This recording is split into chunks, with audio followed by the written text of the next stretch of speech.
กระทักทายสบายดีเนาะมื้อนี้เนาะเห็นมักต้องแซ่บๆก็เลยว่าคืออยากตำมักต้อง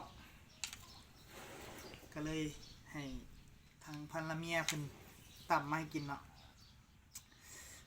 พี่น้องเลยแซ่บอยู่ดอกแต่บัดออกแซ่บดัก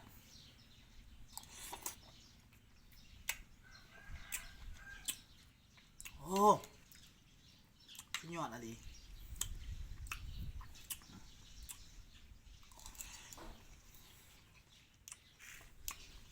ครับ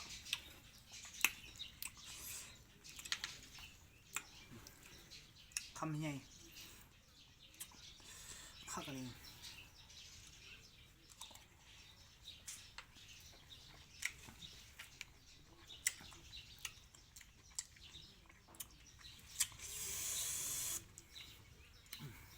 ในมันนี่ในต้อง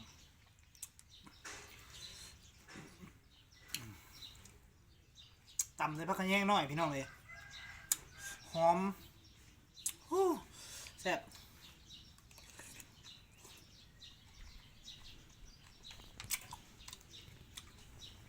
ในมันต้องกลืนเลยขั้นเป็นบ้วนที่มันเสียรสชาติ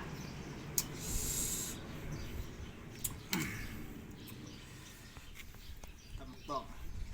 ใส่ผักขะแยงหน่อย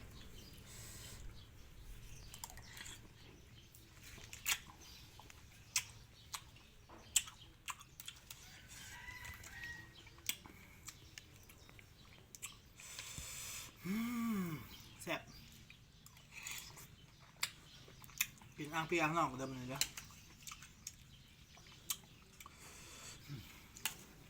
แซ่บต้อง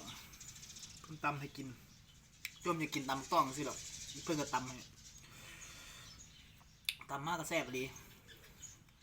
โดนเลยบริกินนี่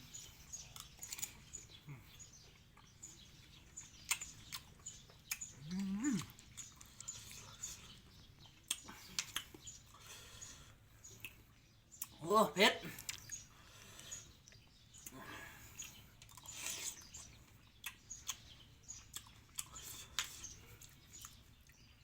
แซ่บปากลำบากตูดนี่แหละหมายว่า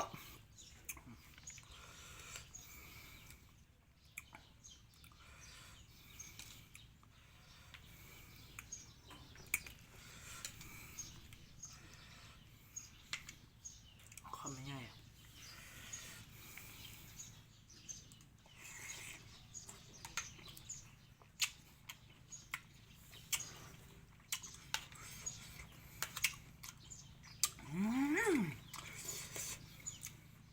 แซ่บพี่น้องเลย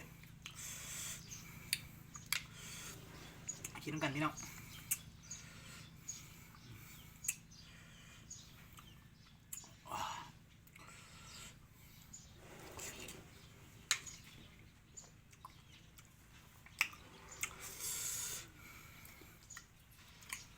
แซ่บว้า